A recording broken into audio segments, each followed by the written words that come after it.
Mes chers compatriotes, je voudrais vous faire une petite vidéo pour revenir sur un événement qui a été un événement à la fois historique, commercial et mondain et politique, qui s'est tenu à Paris il y a quelques jours, le lundi 16 décembre 2024.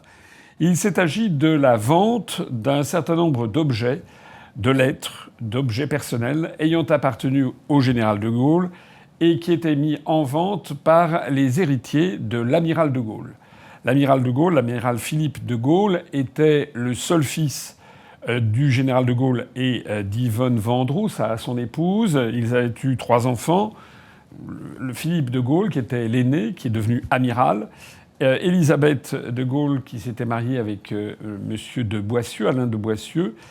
Et enfin, Anne de Gaulle, qui était handicapée, qui était trisomique et qui était décédée en 1948, assez jeune. Pourquoi d'ailleurs Charles de Gaulle et sa femme ont créé une fondation qui s'appelle la Fondation Anne de Gaulle en sa mémoire, pour venir en aide aux handicapés. Alors là, il s'agissait donc des héritiers du premier enfant, du seul fils, de l'amiral Philippe de Gaulle, qui est mort au mois de mars dernier, à l'âge de 102 ans, pas tout à fait 103 ans. Les objets donc mis en vente l'ont été par les héritiers de l'amiral de Gaulle, qui avait eu 4 fils, qui sont tous les 4 encore en vie. Charles de Gaulle, qui ensuite est devenu député gaulliste, puis député du Front National avant de quitter la politique. Le deuxième fils, qui était Jean de Gaulle, qui a été également député gaulliste. Le troisième fils, Yves de Gaulle, qui a été haut fonctionnaire. Et le quatrième fils, Pierre de Gaulle, qui est un banquier qui a travaillé notamment au Royaume-Uni et qui a travaillé maintenant pour la banque Rothschild et qui vit en Suisse. Et ce sont eux qui ont vendu ces objets. Et tout ceci se déroulait dans un hôtel particulier aux Champs-Élysées le 16 décembre dernier. Les jours précédents, et y compris le dimanche précédent, un certain nombre de ces objets étaient présentés au public et il y avait une foule. Moi, je suis allé sur place. Il y avait beaucoup de monde pour voir non pas tous les objets, mais un certain nombre d'entre eux quand même, qui étaient présentés pour le public. C'est des objets qui allaient être vendus le lendemain. Mais également, il y avait, et ça je tiens à le préciser, il y avait le manuscrit original de l'appel du 18 juin 1940. Alors regardez, ce manuscrit, je précise, n'était pas en vente, donc reste une propriété de la famille et qu'ils n'ont pas mis en vente. Vous voyez, si on regarde bien d'un petit peu plus près, ici on voit en haut « Elle n'est pas seule ». Vous savez, c'est dans l'appel du 18 juin car la France n'est pas seule, elle n'est pas seule. Alors c'est très très raturé, comme vous le voyez. Ici on lit « Moi, général de Gaulle, actuellement à Londres, j'invite les officiers et les soldats français qui se trouvent en territoire britannique ou qui viendraient à s'y trouver, etc. » Donc on voit des morceaux entiers de l'appel du 18 juin que l'on connaît. Ici en bas, on voit cette phrase extrêmement célèbre, historique. « Quoi qu'il arrive, la flamme de la résistance française ne doit pas s'éteindre et elle ne s'éteindra pas. » Sur ce document d'une importance historique qu'il est inutile de souligner davantage, vous voyez qu'il est inscrit dans un coin, signé de la main de Charles de Gaulle. Il s'agit justement de son manuscrit du 18 juin 1940. Il l'a certifié lui-même. Et ce document était assorti d'un petit mot écrit par Madame Charles de Gaulle, c'est-à-dire Yvonne Vendroux, ce que les Français, pendant de nombreuses années, pendant notamment toutes les années 60, appelaient d'une façon à la fois familière et très, très respectueuse, tante Yvonne. Vous voyez qu'elle écrit sur ce document « Manuscrit de l'appel du 18 juin » qui est à la Banque de France à Chaumont. C'est-à-dire que le document était tellement précieux que le général de Gaulle et son épouse, quand ils résidaient à la Boisserie, où c'était là d'ailleurs qu'il avait pris sa retraite après avoir quitté l'Élysée, dans sa maison de la Boisserie à Colombey-les-Deux-Églises, ils avaient entreposé ce manuscrit dans un coffre de la Banque de France à Chaumont. Et vous voyez ce qu'écrit Madame Charles de Gaulle, donc la veuve. Elle m'écrit « Ce manuscrit m'a été remis par le général à Londres le 19 juin 1940. Il m'a dit « Conservez précieusement ces manuscrits.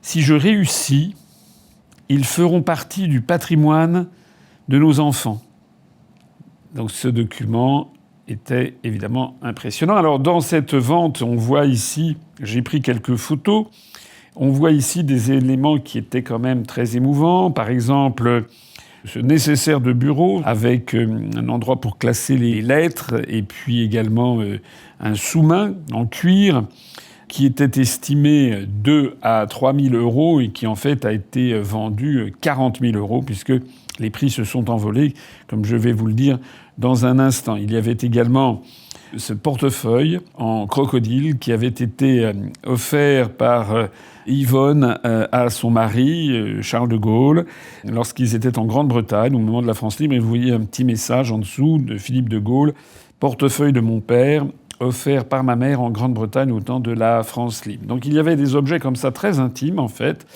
D'autres qui étaient un peu moins intimes, mais par exemple cette carte d'identité du général de Gaulle. Certains étaient très émouvants, comme par exemple ce petit soldat de plomb qui était mis en vente, qui avait appartenu à Charles de Gaulle quand il était enfant. Un petit soldat de plomb de 5 cm de haut qui était estimé 300 à 400 euros. Et qui a été vendu, je crois, plusieurs milliers d'euros. Voilà. Il y avait aussi un certain nombre de documents du temps de sa captivité en Allemagne, des documents qui dataient de 1917, etc., etc. Voilà. Alors, je vous parle de ça parce que il y a parmi les lots quelques-uns sur lesquels je vais attirer votre attention parce que je trouve qu'ils sont extrêmement intéressants. Mais je voulais dire en préambule que, personnellement, j'ai été quand même un peu choqué de voir que la famille, les héritiers de l'amiral de Gaulle, ont vendu 372 lots, c'est-à-dire, à mon avis, la grande majorité de ce qu'ils possédaient, et qu'ils ont vendu ça en salle des ventes. Voilà. Je trouve que c'est choquant parce que ils auraient pu en faire don à la nation.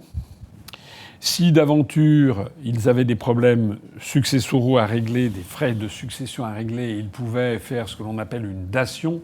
C'est prévu par les impôts, par le code fiscal. Lorsqu'il y a des héritiers qui héritent d'une grosse fortune, eh bien, l'État, on négocie avec l'État la suppression des impôts de succession contre la cession à l'État d'objets très précieux. Alors ça peut être éventuellement un tableau de maître extrêmement rare, extrêmement précieux, mais là, en l'espèce, je pense que les héritiers auraient pu faire ça. Ils auraient pu aussi négocier la cession de tout ça aux archives nationales ou à la Bibliothèque nationale de France, etc., etc. Ça n'est pas ce qui a été décidé par les héritiers. Et on voit d'ailleurs que M. Pierre de Gaulle, voilà, on le voit ici, donc pendant la vente, était extrêmement actif pour obtenir en fait le meilleur prix de ces objets. En mettant en vente aux enchères, la famille courait un risque et courait évidemment avait un avantage. L'avantage qu'ils avaient, c'était de maximiser le profit, puisque il y a eu dans cette vente, il y avait sur place une foule considérable. Il y avait plus de 400 personnes. Il a fallu ouvrir des salons spéciaux. Il y a eu plusieurs commissaires-priseurs qui étaient branchés en même temps, tellement il y avait de demandes. Mais il y avait également des gens qui enchérissaient par Internet. Et il y avait plus de 6000 personnes qui étaient inscrites, des personnes de tous les pays du monde. Il y avait des gens qui enchérissaient depuis les États-Unis, depuis le Royaume-Uni, depuis le Japon, l'Australie. Voilà, enfin, c'était également depuis certains pays du Moyen-Orient, probablement aussi depuis la Russie, mais par des hommes de paille, des gens qui étaient là sans doute pour acheter. Alors moi, personnellement, encore une fois, je le dis, je ne vais pas le redire sans arrêt, mais j'ai été, comme beaucoup de Français, quand même choqué par cette affaire, parce qu'il s'agit quand même du plus grand homme d'État français du XXe siècle.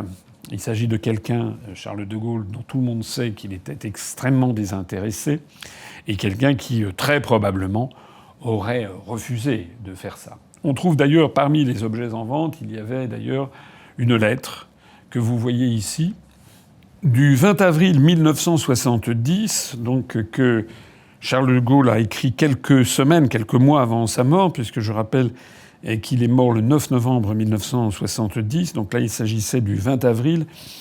Il ne lui restait plus que 6 mois à vivre. Et dans cette lettre du 20 avril qu'il adressait à son fils, l'amiral de Gaulle, « Quand je te verrai, je te parlerai à loisir de la question de mes archives.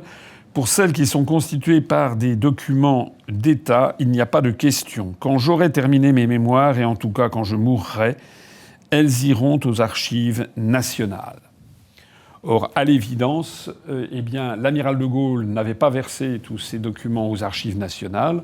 Il l'avait conservé, mais il les avait pieusement conservés, avec plein d'annotations justement pour la postérité, ce qui en faisait tout le prix d'ailleurs. Mais les enfants, à l'évidence, n'ont pas jugé bon d'obéir aux volontés de leur grand-père, qui pensait que tout devait partir aux archives nationales, et donc ils les ont mis en vente aux enchères. Nous sommes, nous sommes à 8 000, que dit-on?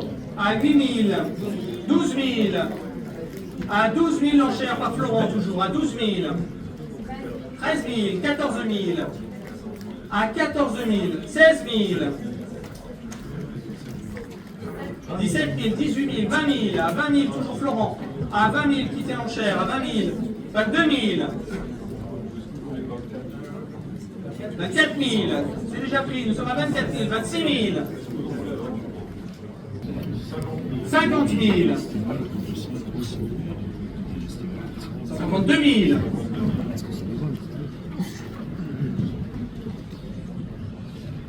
à 52 000, Florent, vous tenez l'enchère, Arnaud, à 52 000, dernière chance, 52 000, 54 000,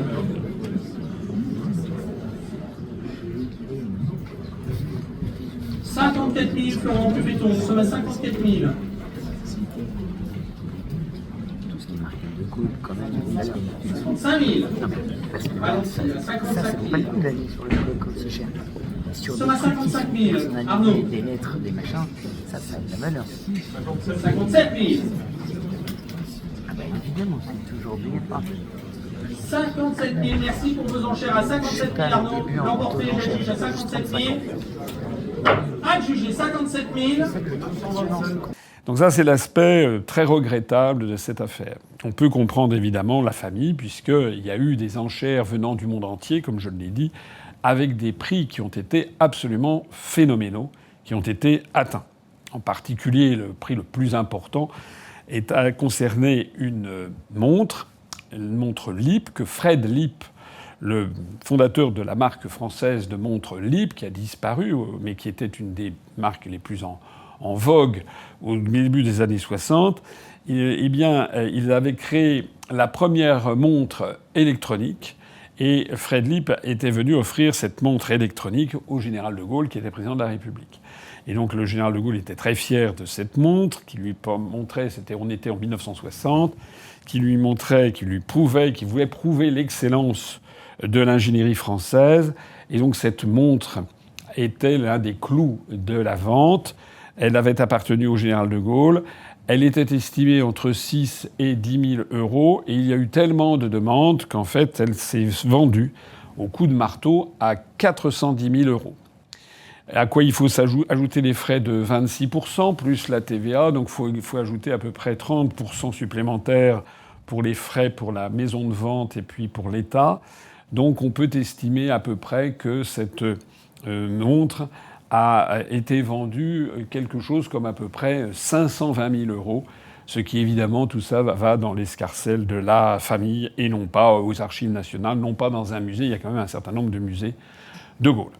Donc tout ça, on comprend que la famille a gagné beaucoup d'argent, mais il faut quand même nuancer ce propos par le fait que l'État, en France, la loi, permet à l'État ou aux collectivités locales d'agir par ce que l'on appelle la préemption.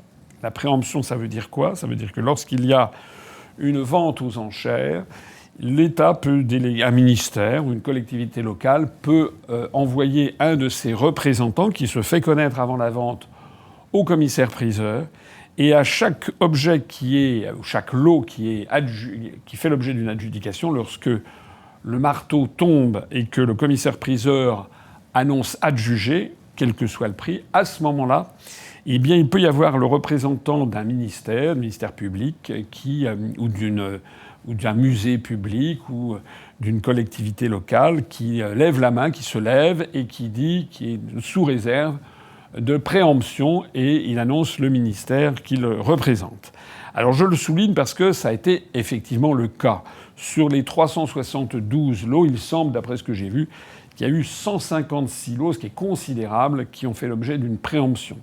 Ça veut dire quoi? Ça veut dire qu'au moment où l'enchère est prononcée, mettons une lettre qui est vendue à 20 000 euros sans les frais, c'est-à-dire avec les frais quelque chose comme à peu près 26 000 euros, eh bien le représentant du ministère ou de l'État qui va faire la préemption se lève, et donc sous réserve de préemption, ça veut dire que l'État va acheter au dernier montant, donc se substitue au dernier enchérisseur, lequel donc son enchère tombe à vide, et donc c'est l'État qui paye à sa place et qui emporte le produit. Alors ce système est un système qui a été inventé par la loi en France. Ça permet de conserver dans le patrimoine national tout en ne spoliant pas les enfants, c'est-à-dire en permettant aux enfants de maximiser leurs profits. Il faut bien voir que tout ceci, évidemment, coûte cher aux contribuables. Ça coûte plus cher que si les enfants avaient vendu de gré à gré leurs objets à l'État, a fortiori s'ils les avaient donnés. Donc sur les 156 ou 158 préemptions qui ont été effectuées, il y a toute une série de préemptions qui ont été effectuées au début par le département du Nord. Notamment, c'était les objets de l'enfance, des dessins, des pièces de théâtre, des vers, des poèmes qui avaient été écrits par De Gaulle sous le pseudonyme de Charles de Lagulle, qui est en fait un anagramme de Charles de Gaulle. Tout ce qu'il avait pu écrire quand il avait 7 ans, 10 ans, 12 ans. Tout ceci a été préempté par le département du Nord, très probablement, pour l'entreposer et le présenter dans la maison natale de Charles de Gaulle, qui est à Lille, puisque De Gaulle était natif de Lille, et qui a été transformé en musée. Donc c'est pour enrichir les collections du musée de Lille, ce que je trouve personnellement très bien, et je suis très heureux de savoir que, par exemple, le petit soldat de plomb de tout à l'heure dont je parlais, eh bien, n'est pas parti en Chine ou aux États-Unis, mais sera présenté dans le musée de la maison natale de De Gaulle à Lille. Il y a eu d'autres préemptions. Il y a eu notamment des préemptions très nombreuses. Les principales préemptions en nombre ont été effectuées par les archives nationales, là même où De Gaulle aurait voulu que toutes ces archives soient d'ailleurs à Haye. Donc il y a plusieurs dizaines de lots ont été préemptés par les archives nationales. Il y a également beaucoup de lots qui ont été préemptés par la Bibliothèque nationale de France, la BNF. Il y a également des lots moins nombreux qui ont été préemptés par le ministère des Armées. Il y en a quand même eu pas mal. Il y a eu 2 lots qui ont été préemptés par le ministère des Affaires étrangères, le service des archives diplomatiques, qui concernaient des lettres que De Gaulle avait écrites lorsqu'il était à Beyrouth, au Liban, entre les 2 guerres. Et il y a eu également un bel objet qui était un objet de la maison Cartier fabriqué à Londres pour la médaille de la France libre, des Compagnons de la Libération. Donc j'ai regardé cet objet qui était en argent. Et cet objet qui, je crois, a grimpé jusqu'à 40 000 euros, eh bien, a été préempté par le musée de la Légion d'honneur qui se situe à Paris. Tous les lots qui ont été préemptés, en réalité, étaient les plus importants du point de vue historique.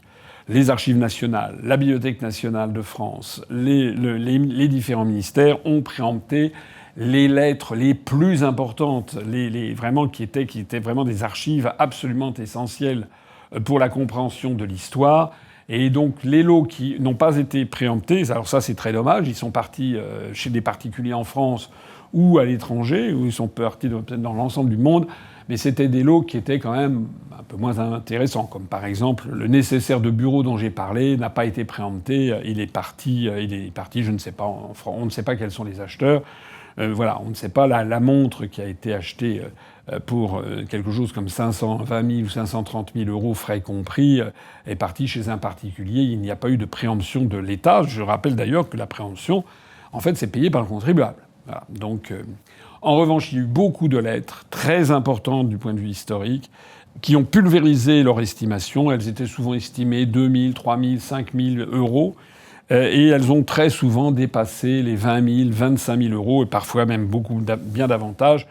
Il y avait notamment le testament, l'un des 3 testaments que le général de Gaulle avait rédigé en 1952, pendant ce que l'on a appelé la traversée du désert. Vous savez qu'il avait fondé la France libre le 18 juin 1940. Vous savez qu'en 1944, le 26 août 1944, il s'était installé à Paris en créant le gouvernement provisoire de la République française. Vous savez que le 20 janvier 1946, il avait quitté le pouvoir parce qu'il était contre les nouvelles institutions, celles de la 4e République. Il était contre ces institutions parce qu'il estimait qu'elles réinstaureraient le régime des partis qui avait mené la France au désastre de 1940. Et donc, il avait quitté le pouvoir le 20 janvier 1946 et a commencé à ce moment-là une nouvelle période de sa vie qui s'était étalée jusqu'en 1958, une période de 12 ans que les historiens appellent la traversée du désert, où en fait il est retourné à Colombey-les-Deux-Églises, sa maison familiale qu'il avait achetée dans les années 1930,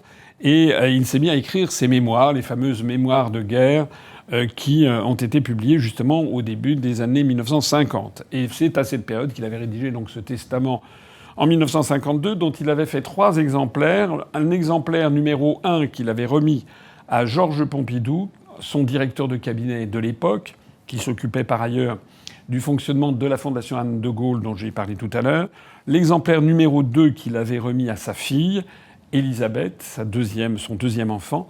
Et le 3e exemplaire qu'il avait remis à son fils, c'est-à-dire à l'amiral de Gaulle. Et c'était justement cet exemplaire numéro 3 qui était en vente, puisqu'il s'agissait de la dispersion des objets de l'amiral de Gaulle. Donc ce document était estimé 8 à 10 000 euros, et en fait il s'est envolé, il a atteint 90 000 euros, c'est-à-dire avec les frais supplémentaires, ça a dû coûter quelque chose comme à peu près 115 000 euros pour acheter ces 3 pages manuscrites de Gaulle, mais qui sont évidemment historiques. Ça n'a pas été préempté, puisque la Bibliothèque nationale de France conserve déjà l'exemplaire qui avait été remis à Georges Pompidou. Voilà. Alors vous trouverez toutes ces informations dans ce catalogue, si éventuellement ça vous intéresse. Je suppose que la maison de vente Arcurial doit encore en vendre. C'est un catalogue qui est énorme, qui est fait très très très important. C'est assez cher, ça coûte 50 €, mais c'est une mine absolument extraordinaire d'informations, non seulement sur les documents en vente, mais non seulement il y a des photos, mais il y a également toutes les explications qui sont dedans. Alors j'ai pas d'action dans la maison de vente Arcurial, mais c'est plus un catalogue de vente en fait, c'est quasiment un livre d'histoire pour le gaullisme, dont je le signale à toutes les personnes qui sont intéressées. Alors, je ne vais pas vous faire tout le commentaire, vous résumer toute cette vente, qui a duré un temps fou. D'ailleurs, ça a commencé à 14 h et ça s'est terminé à 22 h pour 372 objets, donc vous imaginez un petit peu. Moi, j'ai fait toute la vente et j'avoue qu'à la fin, j'étais extrêmement fatigué. J'ai enchéri, pour tout vous dire, j'ai enchéri ici ou là. Il y a une lettre dont je vais vous parler que j'aurais rêvé d'avoir, vraiment, que je n'ai pas eu les moyens d'acheter parce que j'ai enchéri, pour tout vous avouer, jusqu'à 6 000 euros. J'étais prêt à casser ma tirelire. Avec 30% supplémentaires, il aurait fallu que je débourse 7 800 euros, ce qui pour moi est une somme importante, comme pour beaucoup de gens d'ailleurs. Malheureusement, la lettre est partie, elle est montée jusqu'à 20 000 euros. Et de toute façon, elle a été heureusement d'ailleurs préemptée par les archives nationales, donc finalement je n'ai pas de regrets. Alors justement, quels sont les objets que moi j'avais trouvés les plus extraordinaires, à part tous ceux que je viens... Enfin, tout était extraordinaire, il y avait des objets émouvants, des objets sur la jeunesse, des objets par exemple des lettres qu'il a écrites pendant sa captivité en Allemagne en 1917, il y avait des objets de l'entre-deux-guerres, il y avait des objets de la fin de sa vie, etc. Donc tout ça était quand même vraiment très, très émouvant, très intéressant, mais il y avait quelques lettres sur lesquelles je voudrais attirer votre attention, parce que je les ai trouvées tout particulièrement remarquables. Donc je vous en parle pour que tout le monde soit au courant de l'existence de ces lettres. Elles sont vraiment très importantes. La première lettre dont je voudrais vous parler, c'est une lettre qui est assez extraordinaire, d'une espèce d'ironie mordante et cruelle a posteriori. C'est une lettre du 12 janvier 1938. Vous voyez ici l'enveloppe qui la contenait. Cette lettre a été adressée, c'est une LAS, comme on dit dans le jargon, c'est-à-dire une lettre autographe signée, c'est-à-dire que toute la lettre a été écrite par la même personne et signée.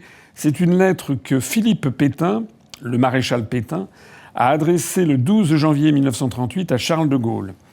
Et vous savez que de Gaulle avait été le collaborateur de Philippe Pétain. C'est d'ailleurs la raison pour laquelle il avait donné comme prénom à son propre fils le prénom de Philippe. Et quand vous voyez cette lettre, qui a été adressée quand de Gaulle était donc colonel au 507e régiment de chars à Metz, donc on est en janvier 1938, et regardez ce qu'a écrit Philippe Pétain. « Merci de vos bons vœux, mon cher de Gaulle ». Vous voyez qu'on lit très facilement, il avait une écriture très lisible, Philippe Pétain. « Merci de vos bons vœux, mon cher de Gaulle, et recevez les miens sincères et cordiaux. Vous faites en ce moment votre deuxième expérience de chef de corps. Vous êtes en pleine possession de vos moyens et dans une ambiance favorable. Vous devez donc réussir. » Et alors c'est là cette phrase extraordinaire. « Je continue à suivre votre carrière avec beaucoup d'intérêt et souhaite de ne pas être déçu. » Quelle ironie mordante de l'histoire que de lire ce document de janvier 1938 où Pétain dit qu'il suit avec intérêt la carrière qu'il espère brillante de Charles de Gaulle et qui dit qu'il espère qu'il ne sera pas déçu puisque nous sommes en janvier 1938. Et donc 8 ans après, en 1946, comme vous le savez, de Gaulle sera au pouvoir. Pétain sera en procès pour avoir été le chef de l'État français, le chef de la collaboration avec l'Allemagne nazie, et Pétain sera condamné à mort. Et Charles de Gaulle, qui est à la tête du gouvernement provisoire de la République française, graciera Pétain. On peut dire que d'une certaine façon, il n'a pas déçu Pétain de ce point de vue-là, mais c'est assez cruel.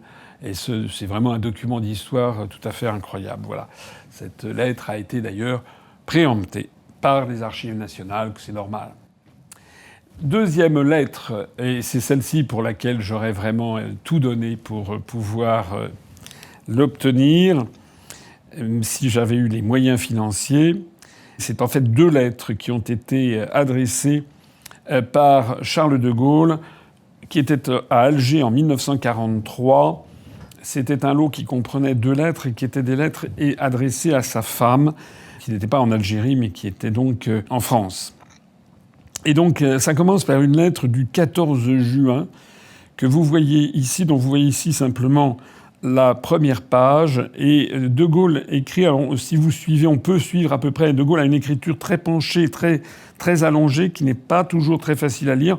On peut quand même la lire. 14 juin 43. Ma chère petite femme chérie, ici, grande bataille comme il était à prévoir. Mais nous avançons. Opinion presque entièrement favorable et pour la masse enthousiaste. Résistance acharnée des vichistes, girodistes, c'est-à-dire les partisans du général Giraud, et du vieux, c'est-à-dire probablement le général Georges. Si cela s'arrange finalement, nous le verrons dans les 8 jours, tu devras venir à Alger, je te donnerai alors toutes indications par télégraphe.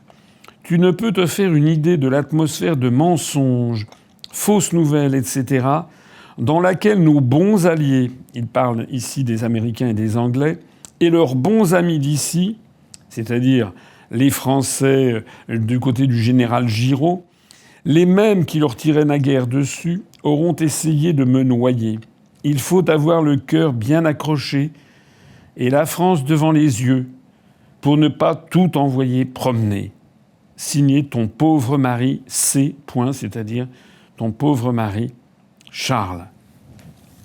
Cette lettre est extraordinaire. Elle prouve quoi? Elle prouve qu'on est à Alger. Alger qui était, à l'époque, c'est la France. Il y a des départements en Algérie française.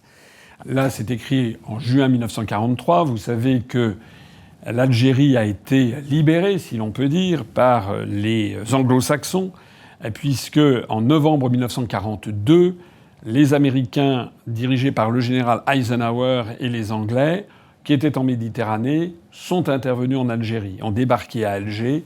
Le gouvernement était dirigé par l'amiral Darlan, qui était un proche de Pétain. Il avait d'ailleurs dirigé le gouvernement à Vichy pendant quelque temps. Et l'amiral Darlan fait mine de se battre contre les Américains et au bout de 48 heures, il lève le drapeau blanc.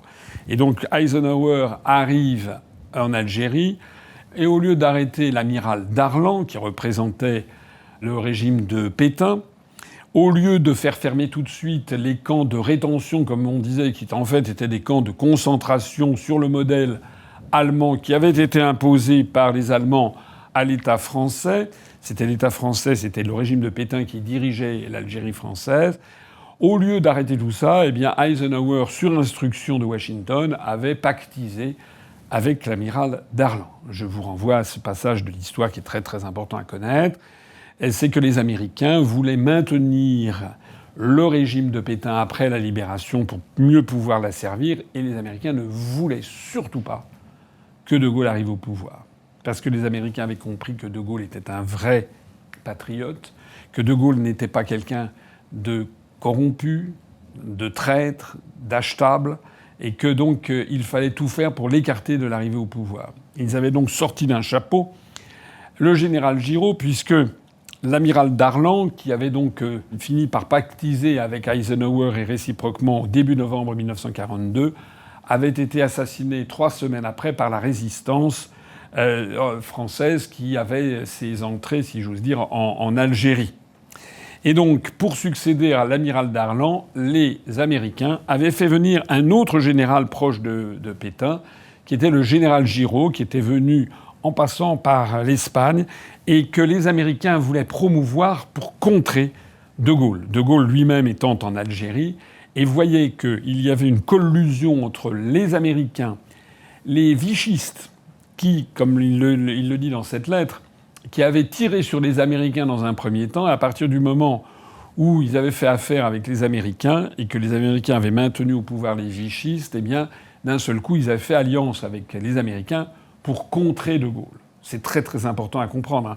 On est vraiment dans une situation qui n'est pas sans rappeler la situation que nous voyons de nos jours, où nous avons les grands partis politiques français, y compris ceux qui se réclament de la souveraineté nationale, ceux qui se réclament du gaullisme. Je pense aux Républicains, mais je pense aussi d'ailleurs à Reconquête, ou je pense aussi au Rassemblement national, qui sont en fait, qui proposent, qui se prétendent vouloir défendre la souveraineté nationale, mais qui sont en fait à 4 pattes devant la stratégie des États-Unis, la stratégie de domestication de la France.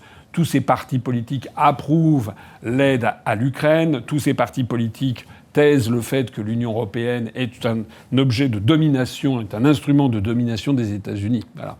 Et De Gaulle se retrouve seul à Alger face à tous ces vichistes. Et vous voyez qu'il est parfois désespéré parce qu'il constate quoi ? Il constate que la masse de la population a bien compris que ce sont des traîtres à la nation, mais ils ont pignon sur rue. Et lui, De Gaulle, est malmené. Il est constamment menacé par cette alliance des collabos qui étaient les collabos des nazis quelques mois avant et qui sont devenus les collabos des Américains. Voilà, cette lettre est d'un intérêt tout à fait exceptionnel. Mais dans le même lot, toujours qui était en vente, c'était le lot 169, dans le même lot, il y avait une deuxième lettre de Gaulle qui avait été écrite 10 jours après. La première était du 14 juin 1943 à son épouse, où il parlait justement de ses démêlés avec les Américains, avec les vichistes et les girodistes, comme il le dit. Et 10 jours après, le 24 juin 1963, il envoie une autre lettre à son épouse qui vaut là aussi qu'on la regarde de près. Il écrit « 24 juin 1943. Ma chère petite femme chérie, ici, comme prévu, je me trouve en face de l'Amérique et d'elle seule. Tout le reste ne compte pas. L'Amérique prétend imposer le maintien de Giraud, dont aucun Français ne veut plus, ni ici, ni ailleurs. Elle prétend m'empêcher de gouverner. L'opinion ne cesse pas de monter en notre faveur dans toute l'Afrique du Nord. Il s'agit de savoir si les faits finiront par amener le gouvernement de Washington à changer sa politique. En attendant, comme tu dois le voir, tous les reptiles à la solde du State Department. Donc c'est tous les reptiles, c'est tous ceux qui se vautrent dans la servitude face au département d'État américain, ce qu'on n'appelait pas encore à l'époque l'État profond. Comme tu dois le voir, tous les reptiles à la solde du State Department et de ce pauvre Churchill hurlent et bavent à qui mieux dans la presse anglo-saxonne. C'est-à-dire, il a droit à la presse qui est tenue par les anglo-saxons, par les intérêts américains, et qui hurle et qui bave contre qui ? Contre lui, de Gaulle. Contre le gaullisme, contre cet homme qui veut rétablir la France dans son indépendance, dans sa souveraineté, et qui a compris, comme il le dit au début de cette lettre, qu'il se trouve en face de l'Amérique et d'elle seule, et qu'elle prétend empêcher de Gaulle de gouverner. Et il dit « Tout cela est méchant, idiot. Mais quoi ? C'est toute cette guerre. Le terrain que j'ai choisi pour la lutte et l'indépendance française à propos de la rénovation militaire, je crois ce terrain bon. En tout cas, tous les gaullistes, entre guillemets, innombrables à travers le monde, ont très bien compris quelle est la partie et me soutiennent avec passion. » C'est fascinant. C'est la situation dans laquelle nous sommes. Vous voyez bien que De Gaulle est en fait seul par rapport au monde des médias à Alger en 1943. Le monde des médias anglo-saxons qui promeut des vichistes, des anciens vichistes, des girodistes, des pseudo-opposants. Et lui ne peut compter que sur la population qui comprend quel est son combat. Il a compris, lui, De Gaulle, que maintenant, l'ennemi essentiel de la France, ça ne sera bientôt plus l'Allemagne nazie, ce sera les États-Unis d'Amérique. Il le dira d'ailleurs à Alain Peyrefitte, quand il expliquera que le débarquement du 6 juin 1944, qu'il avait toujours refusé de célébrer, il a eu des mots très durs en disant que c'était le prélude à une seconde occupation. Et De Gaulle montre ici à quel point les médias, en fait, l'empêchaient de parler et que les médias servaient des forces dont l'objectif était de se mettre à la solde des États-Unis. Les reptiles devant le State Department. Et aujourd'hui, qu'est-ce que l'on constate ? On constate à quel point j'ai créé l'UPR, voici bientôt 18 ans. Depuis bientôt 18 ans, je propose aux Français de sortir de l'Union européenne, de sortir de l'euro et de sortir de l'OTAN. Parce que ce sont les trois mâchoires, les trois tenailles par lesquelles les États-Unis d'Amérique ont mis la main sur la France et sont en train de détruire notre souveraineté et notre indépendance nationale. Et vous le savez, réfléchissez à ce que je vous dis. Vous savez que les médias donnent la parole, bien sûr, au Rassemblement national, à M. Zemmour, à M. Mélenchon et à d'autres, bien sûr. Mais les principaux opposants qu'on présente aux Français sont en fait des faux opposants.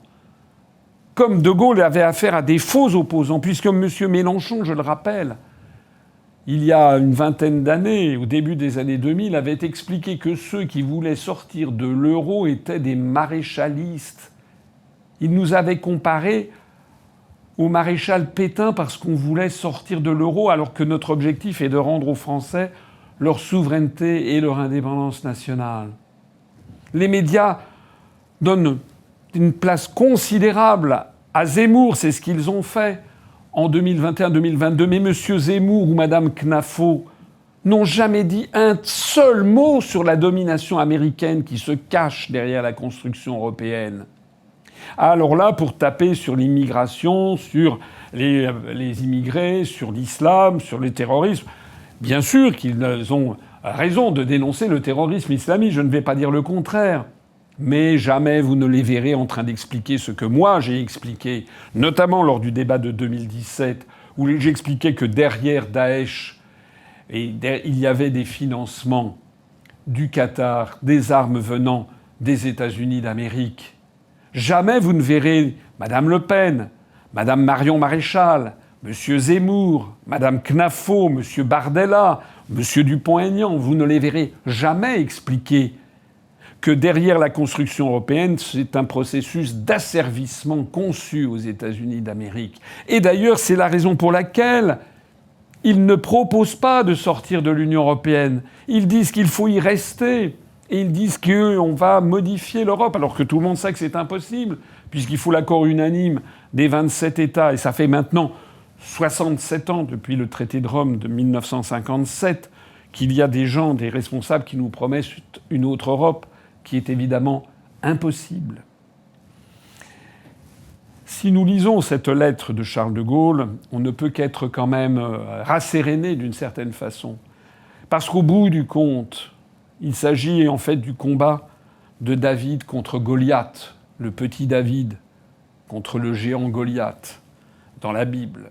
Or, vous savez que qui a gagné ? Ça n'est pas le géant, c'est David qui avait gagné contre Goliath.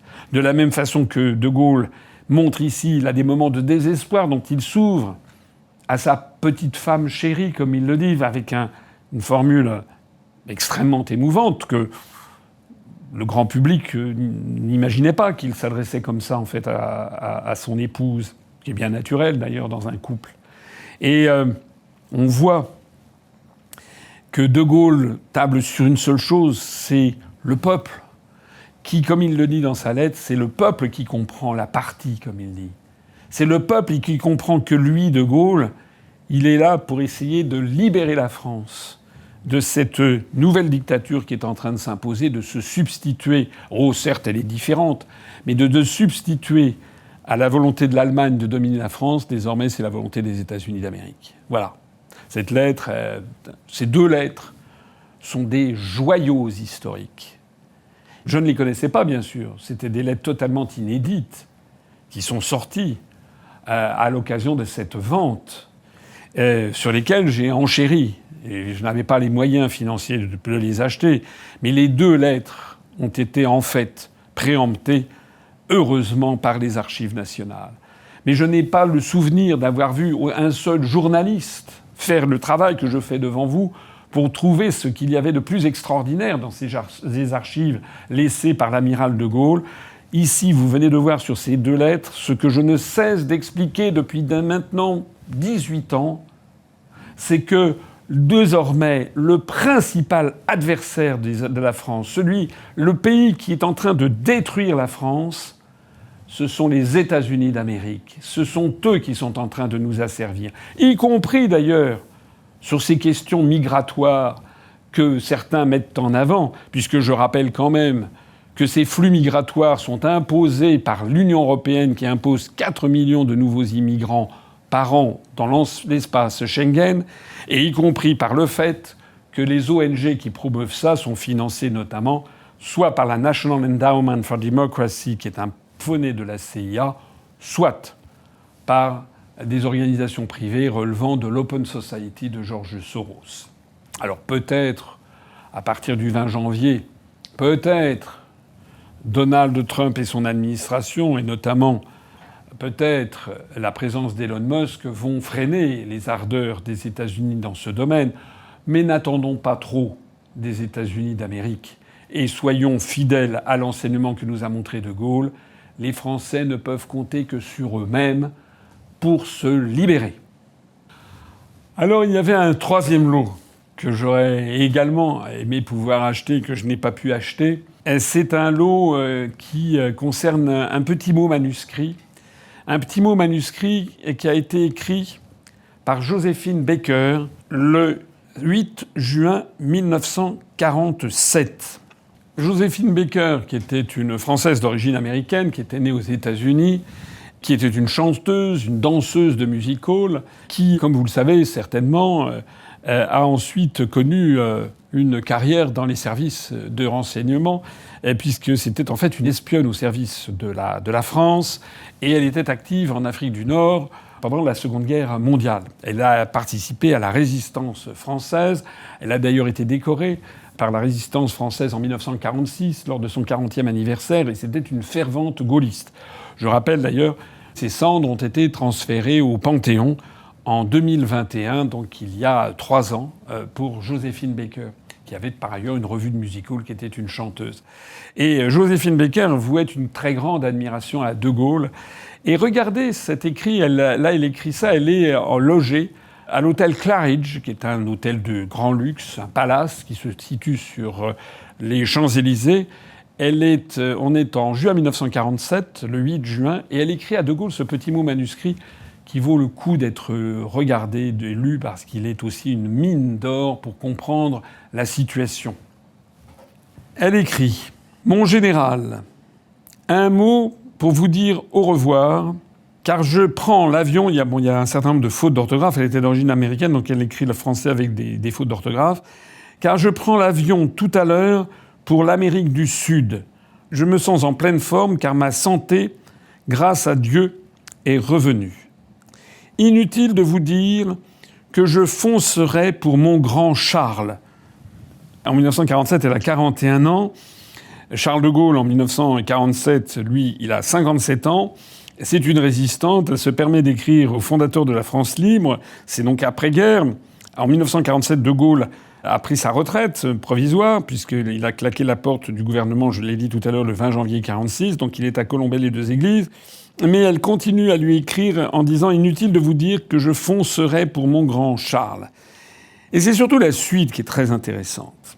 Elle écrit « Je profite en même temps pour vous dire que le hasard me fait connaître les efforts que font en ce moment le gouvernement américain pour libérer le maréchal Pétain. » Alors de quoi s'agit-il ? Il s'agit que Philippe Pétain, je l'ai dit tout à l'heure, a été arrêté à l'issue de la Seconde Guerre mondiale. Il était parti, il avait été plus ou moins embarqué par les Allemands au moment de l'effondrement de la présence allemande en France. Il avait été embarqué à Sigmaringen. Et puis de là, il avait été transporté, il était passé par la Suisse, je crois. Et puis finalement, il s'était rendu, il avait été arrêté. Et il a fait l'objet d'un procès en 1946 dont j'ai parlé. Il était défendu par Maître Izorni, un procès qui est resté très célèbre. Et il a été condamné à la peine de mort. Et comme je l'ai dit tout à l'heure, Charles de Gaulle, qui était à la tête du gouvernement, a usé de son droit de grâce et a commué la peine de mort du maréchal Pétain en une prison à vie, incarcération à vie. Il a été donc transféré, Pétain, sur l'île Dieu, où il a terminé ses jours, puisqu'il est mort en 1951.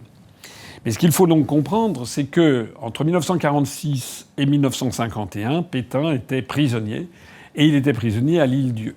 Or, il y avait un mouvement d'opinion en France de partisans du maréchal Pétain qui trouvaient que c'était quand même exagéré, puisqu'il rappelait que le maréchal Pétain avait été le vainqueur de Verdun. C'est un des grands arguments qui a toujours été avancé par les partisans de Pétain.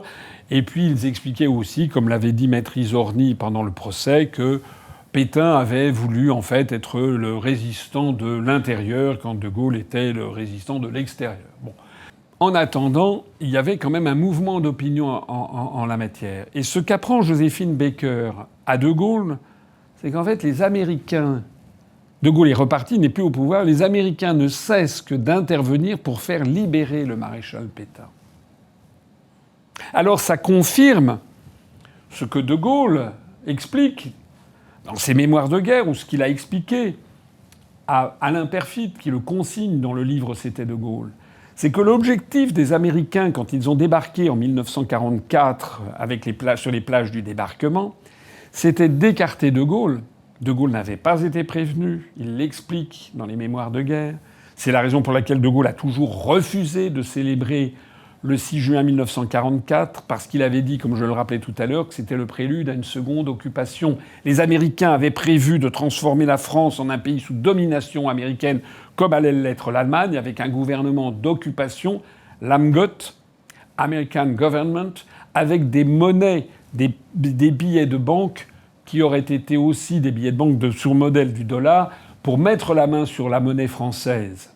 ce que De Gaulle a fait interdire dès qu'il a mis le pied sur le sol national, une semaine après le débarquement du 6 juin 1944.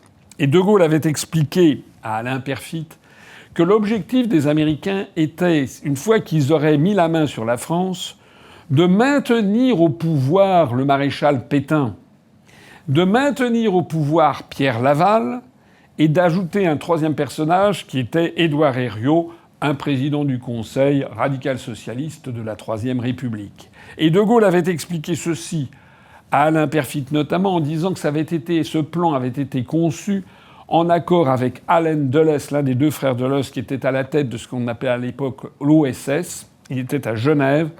L'OSS qui, quelques années après, changera son nom en CIA, c'est-à-dire les services secrets américains. Allen Dulles, depuis Genève, avait concocté ça avec les Américains et avec Otto Abetz, qui était l'ambassadeur d'Hitler à Paris, contre d'ailleurs l'avis d'Hitler. Les Américains donc voulaient maintenir au pouvoir Pétain, Laval. Je renvoie à ce que j'ai déjà expliqué sur Pierre Laval. Pierre Laval qui avait un seul enfant, une fille unique. José Laval qui était marié avec le comte René de Chambrun, qui était le fils d'une Américaine nommée Clara Longworth, qui avait des liens familiaux avec l'ancien président américain Theodore Roosevelt et même avec Franklin Roosevelt, le président des États-Unis. Je rappelle que Pierre Laval avait des liens étroits avec les États-Unis. Il était même allé en 1931 aux États-Unis d'Amérique. Il avait été fait le Man of the Year du magazine Time. C'était évidemment avant-guerre, mais c'était pour montrer que Laval n'était pas uniquement l'homme des Allemands, mais il avait également ménagé ses arrières au cas où l'Allemagne s'effondrerait. Il avait bien prévu de rester au pouvoir avec l'appui des Américains. C'est justement parce qu'il y a eu De Gaulle et les communistes français qui ont fait obstacle à ça, et que Laval a été arrêté et condamné à mort et exécuté, puisque Laval était devenu extraordinairement impopulaire, notamment depuis qu'en 1942, il avait fait un discours qui avait été rejeté par un nombre considérable de Français, qui avaient été scandalisés d'entendre Pierre Laval, le chef du gouvernement français de l'État français, qui disait « Je souhaite la victoire de l'Allemagne, parce que sinon, demain, le bolchevisme s'installera partout. » Ma présence au gouvernement a une signification qui n'échappe à personne, ni en France, ni à l'étranger. J'ai la volonté de rétablir avec l'Allemagne et avec l'Italie des relations normales et confiantes. Je souhaite la victoire de l'Allemagne, parce que sans elle, le bolchevisme demain s'installerait partout. Donc nous avons ici la confirmation de ce que les Américains complotaient pour libérer Pétain, les mêmes Américains qui avaient écarté De Gaulle du pouvoir. Je le dis parce que ça permet, cette lettre est très précieuse, ce petit message est extrêmement précieux. Elle est elle-même d'origine américaine, Joséphine Baker. Elle a des informations, elle en parle à De Gaulle. Et donc, ça permet de montrer que l'énorme propagande que nous avons subie, que les Français subissent depuis les années 60-70, grâce à Hollywood, où l'on présente les Américains comme ayant été des grands libérateurs, ceux qui s'opposaient aux nazis, ceux qui se battaient pour la démocratie. Oui, ils se sont opposés aux nazis, ça c'est exact. Mais c'est pas eux qui ont cassé Adolf Hitler. Ceux qui ont cassé Adolf Hitler, ce sont les Soviétiques avec les batailles de Stalingrad, puis de Koursk, puis l'opération Bagration. Ce sont les trois grandes opérations militaires qui ont détruit l'Allemagne nazie, qui sont dues à l'Union soviétique. Et les Américains sont arrivés un peu, pas tout à fait après la bataille, il ne faudrait pas exagérer, il y a quand même eu, effectivement, il faut leur rendre hommage, ils sont intervenus avec le débarquement, mais il faut bien voir que leur objectif n'était pas du tout de libérer la France, de faire de la France un pays libre et souverain. Leur objectif était d'asservir la France, d'en faire une colonie. Ce qu'en fait, depuis que De Gaulle a quitté le pouvoir en 1969, progressivement et de façon accélérée maintenant, nous sommes en effet devenus, c'est-à-dire une colonie américaine qui a perdu sa liberté, son indépendance, sa souveraineté, qui est obligée d'accepter les valeurs, entre guillemets, tous les dérapages, toutes les dérives venues d'outre-Atlantique, notre chanson, notre imaginaire collectif, nos chansons, nos films, nos références culturelles, etc., tout nous vient, ou 90% nous vient des États-Unis d'Amérique. Alors, Joséphine Baker, elle dit que les Américains veulent libérer Pétain, et voilà ce qu'elle continue à dire dans cette lettre. Elle dit « Ne croyez-vous pas que ce serait un coup de maître de le libérer vous-même, Pétain, car votre geste abattrait toutes les barrières dressées entre les Français et qui font obstacle à vous en même temps.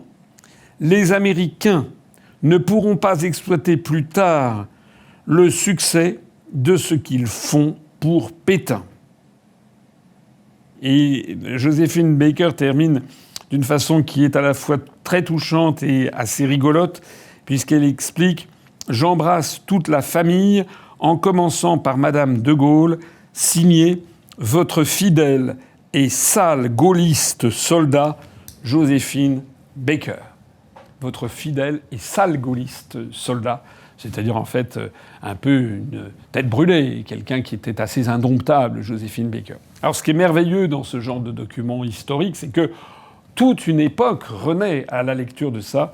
Et comme vous le voyez, eh bien, les propos de Gaulle, tout ce qu'il a consigné dans ses mémoires de guerre, tout ce qu'il avait dit à Alain Peyrefitte est confirmé par les événements. Voilà. Et le narratif que l'on nous impose sur les Américains qui sont là, venus en France pour nous rendre la démocratie, en fait, sont des narratifs fallacieux. En fait, ils voulaient maintenir Pétain au pouvoir. De même qu'aujourd'hui, les Américains, c'est à cause des Américains que nous avons eu cette succession de présidents de la République plus calamiteux les uns que les autres depuis Chirac, c'est-à-dire Sarkozy, Hollande, Macron. Derrière ça, il y a l'oncle Sam qui a mis toute sa puissance pour nous imposer ces faux présidents de la République.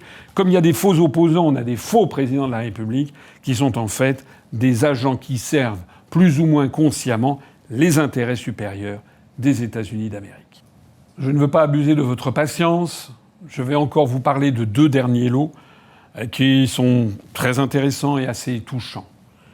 Il y a un lot qui concernait une lettre, autographe signée, du 9 novembre 1969, c'est-à-dire un an jour pour jour avant son décès, le 9 novembre 1970, qu'il avait adressée à son fils Philippe de Gaulle, amiral à Brest. C'est une lettre au sujet de Mémoires d'espoir qu'il est en train de rédiger. Vous savez que de Gaulle a écrit les Mémoires de guerre dans sa retraite à Colombey pendant sa traversée du désert, comme je le disais tout à l'heure, c'est-à-dire au début des années 1950. Mais là, on est en 1969, donc il a quitté le pouvoir après le référendum perdu du 27 avril 1969. Et là, il s'est mis à rédiger des nouveaux mémoires, des mémoires d'espoir dont vous savez que malheureusement, il ne pourra pas les achever. Et là, il écrit une lettre au sujet de ses mémoires d'espoir. Et il y a ce passage qui est dedans émouvant, très émouvant, et qui laisse percer sa pensée profonde. Elle s'adresse à son fils qui a un commandement, qui a de plus en plus d'importance dans la marine nationale. Et il dit « J'éprouve d'autant plus de satisfaction à voir ton rôle actif s'étendre et grandir que le mien est terminé. » Et le général de Gaulle poursuit en écrivant « Il me reste, si je le peux, à rendre compte par des mémoires de ce que j'ai voulu tenter et peut-être en partie réussi en temps de paix. Le jugement des contemporains, tous engagés en sens divers, me préoccupe vraiment peu. Mais je crois que ce qu'en penseront les Français de l'avenir, tout au moins les meilleurs d'entre eux, aura son importance. Dans 13 jours, j'entrerai dans ma 80e année. C'est dire qu'il faut me hâter, malgré les doutes et la fatigue de l'âge et des épreuves. » Voilà. Le jugement de ses contemporains lui importait finalement peu. Ce qui était le plus important pour lui, c'est ce qu'en penseront les Français de l'avenir, tout au moins les meilleurs d'entre eux. En fait, c'est à nous qu'il s'adresse par ce mot. C'est nous, les Français de l'avenir. Il écrit ça en 1969, nous sommes en 2024. Donc nous sommes 55 ans après. C'est nous, les Français de l'avenir. C'est nous qui devons méditer ce qu'il a fait. C'est nous qui devons méditer notamment ces lettres qu'il a écrites depuis Alger en 1943. C'est nous qui devons reprendre ce flambeau d'une France éternelle, qui est une France qui ne se laissera pas imposer pendant longtemps encore une tutelle étrangère. Et je terminerai, ces lots, là, j'en ai choisi 5 sur 372, mais je voudrais terminer par quelque chose que j'aurais aussi bien aimé pouvoir acheter. C'était un carnet de notes qui était en vente, un carnet de notes avec des citations ou des réflexions que tout au long de sa vie, depuis la période de la France libre de 1940 jusque dans les derniers jours de sa vie, il remplissait avec des citations qu'il glanait ici ou là, ou des réflexions. Et dans ce carnet de notes que vous voyez ici, il y a des citations assez extraordinaires que je me permets de vous signaler. Par exemple, ici, c'est ouvert à la page 1967. Et vous voyez qu'il est écrit cette réflexion personnelle. À 89 ans, Sophocle écrit Oedipe à Colonne. À 80 ans, Goethe écrit son grand Faust. À 97 ans, le Titien peint la descente de la croix. À 85 ans, Verdi compose son grandiose Te Deum. Monet, Kant, Voltaire, Chateaubriand, Hugo, Tolstoï, Shaw, Mauriac, etc., octogénaires, poursuivent une œuvre admirable. À 90 ans, le doge Dandolo assiège et prend Constantinople. Ce sont des exemples qu'on se cite à soi-même pour se donner le change sur son âge. C'est assez émouvant de voir que De Gaulle, sentant ses forces peut-être décliner, il écrit ça en 1967, 3 ans avant sa mort, eh bien, il éprouve le besoin de consigner ceci dans ce document.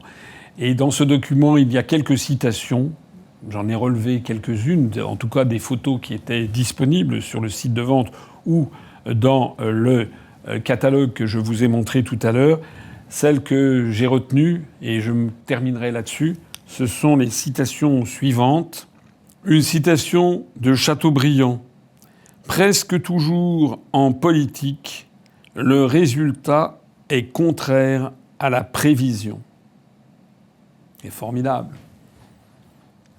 Lui-même qui avait été condamné à mort par contumace par le régime de Vichy, lui-même qui était brocardé, on moquait son égo démesuré dans les années 1940. Toute la presse collaborationniste se moquait de Gaulle, le considérait comme un dingue. Il y avait même une petite bande dessinée qui était sortie pour se moquer de lui en parlant de la dingolite, en disant qu'il était dingue, qu'il avait la folie des grandeurs, qu'il avait un égo démesuré.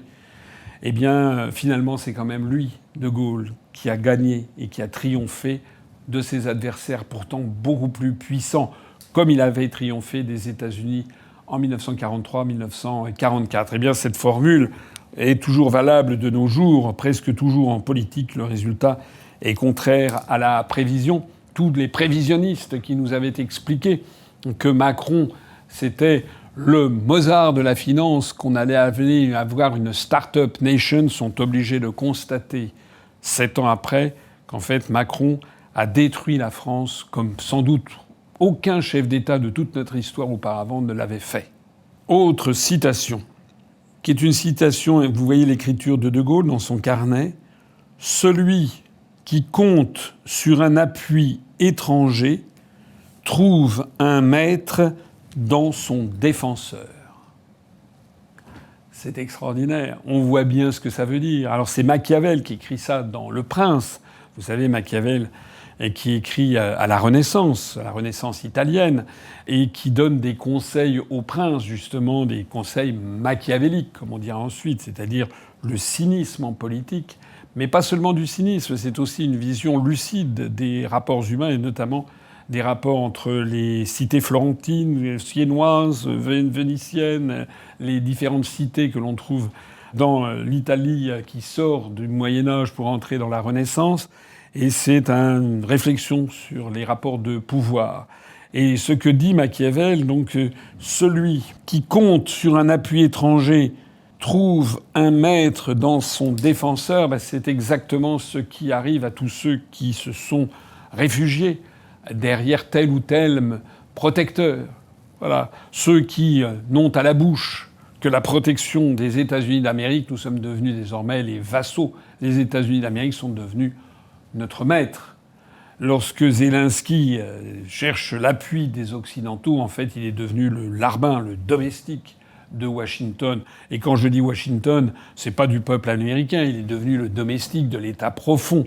Il est devenu le domestique des grands fonds de pension américains. BlackRock ou Vanguard, qui à eux deux possèdent plus de la moitié des terres cultivables de l'Ukraine. Ainsi donc, effectivement, cette citation de Machiavel, qui remonte à plus de 5 siècles, eh bien, en fait, s'applique tout à fait de nos jours. Et elle avait frappé l'esprit de Charles de Gaulle. Et puis, je terminerai cette dernière citation. C'est une citation de Vauvenargues. Vauvenargues, c'est un écrivain français. Il s'appelait Luc de Clapier, marquis de Vauvenargues. C'est un écrivain du XVIIIe siècle, du début du XVIIIe siècle. Il était né en 1715 à Aix-en-Provence. Il est mort en 1747 à l'âge de 31 ans. Et il est resté dans l'histoire, notamment dans l'histoire littéraire et philosophique française, comme ayant été un moraliste, un essayiste, un aphoriste, c'est-à-dire faisant des aphorismes, des citations, des maximes, qui sont restées, pour certaines d'entre elles, célèbres. Aujourd'hui, peut-être sous l'influence américaine, on parlerait peut-être de punchline, ça serait un punchliner. Luc de Clapier, marquis de Vauvenargues, qui écrit donc cette citation extraordinaire, que vous voyez ici écrite de la main même de Charles de Gaulle qui le reprend. « La servitude abaisse les hommes au point de s'en faire aimer. » La servitude abaisse les hommes au point de s'en faire aimer. C'est tout le drame que vit aujourd'hui la France.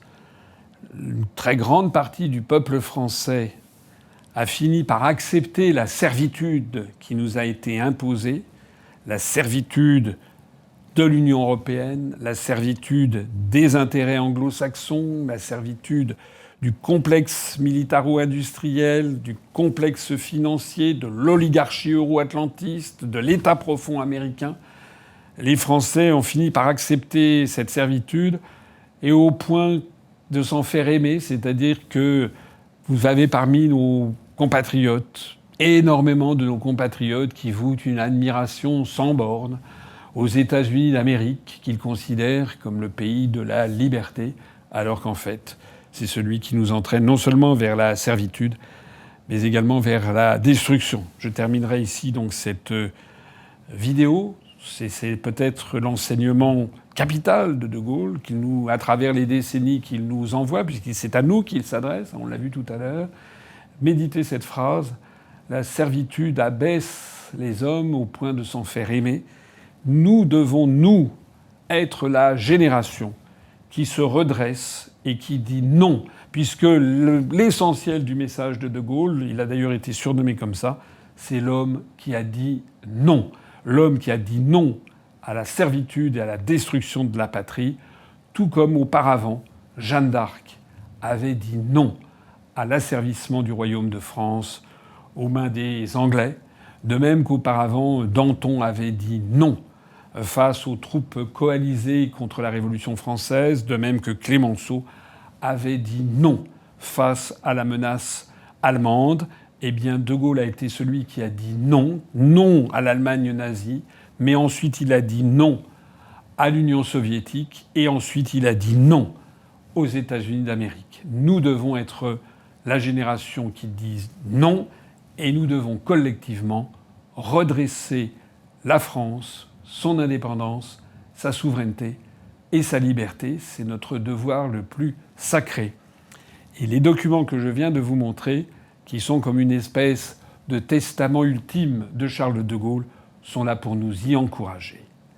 Vive la France éternelle. Merci de m'avoir écouté.